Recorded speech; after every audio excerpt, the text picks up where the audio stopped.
அன்பார்ந்த தேசிய தோழர்களை வணக்கம்.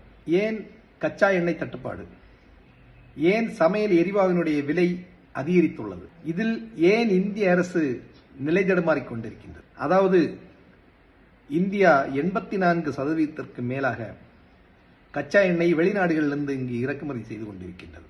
இதில் முக்கியமாக அங்கம் வகிக்கின்ற நாடு ரஷ்யா. ரஷ்யா இந்தியாவிற்கு கச்சா எண்ணெய் 30% விலைச்சலுகையில் இந்தியாவிற்கு இறக்குமதி செய்து கொண்டிருக்கின்றது.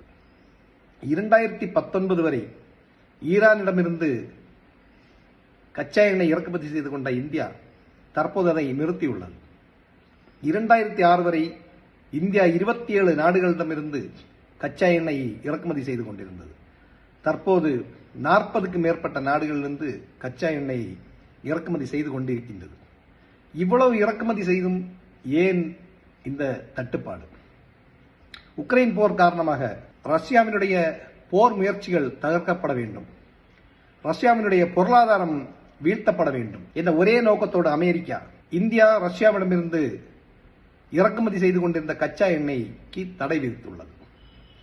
இப்போது ஈரான், இஸ்ரேல், அமெரிக்கா போன்ற நாடுகளுடைய போர் பதட்டங்களாலும் ஈரானுக்கு எதிரான நடவடிக்கைகளுக்கு பதிலடி கொடுக்கும் விதமாகவும் ஹார்மூஸ் நீரிணை என்று சொல்லக்கூடிய நீரிணையை ஈரான் அடைத்துள்ளது. இதனால் உலகளாவிய கச்சா எண்ணெய் விநியோகம் தடைபட்டுள்ளது. ஹார்மூஸ் நீரிணை என்றால் என்ன? பாரசீக வளைகுடாவையும் ஓமன் வளைகுடாவையும் இணைக்கின்ற ஒரு எண்ணெய் போக்குவரத்து பாதையாகும். இந்த பாதை தெற்கே ஈரானையும் வடக்கே ஓமனையும் ஐக்கிய அரபு அமீரத்தையும் இணைக்கின்ற ஒரு சிறிய கடல் பாதை. இந்த பாதையை ஈரான் அடைத்துள்ளது. இதனால் உலகளாவிய தட்டுப்பாடு, கச்சா எண்ணெயினுடைய தட்டுப்பாடு இன்றைக்கு நிலவிக் கொண்டிருக்கின்றது. இதன் காரணமாக அமெரிக்கா இங்கே ஆண்டு கொண்டிருக்கின்ற அடிமைகளுக்கு ஒரு கட்டளை விதிக்கின்றது. நீங்கள் 30 நாட்களுக்கு மட்டும் ரஷ்யாவிடமிருந்து நீங்கள் கச்சா எண்ணெய் இறக்குமதி செய்யலாம் என்று. இதை ஏற்றுக்கொண்டு இங்கே அமெரிக்காவின் அடிமைகளாக ஆட்சி செய்து கொண்டிருக்கின்ற இது அமெரிக்காவினுடைய ஆட்சியா இல்லை இந்திய அரசுடைய ஆட்சியா என்றே மக்களுக்கு தெரியாத ஒரு நிலை இன்றைக்கு இந்த நாட்டிலே நிலவிக் கொண்டிருக்கின்றது.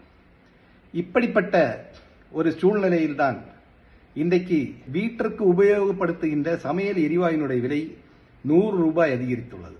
வணிக பயன்பாட்டிற்காக பயன்படுத்துகின்ற சமையல் எரிவாயுனுடைய விலை 1900 ரூபாயிலிருந்து 3500 ரூபாய் வரைக்கும் இன்றைக்கு விலை அதிகரித்துள்ளது.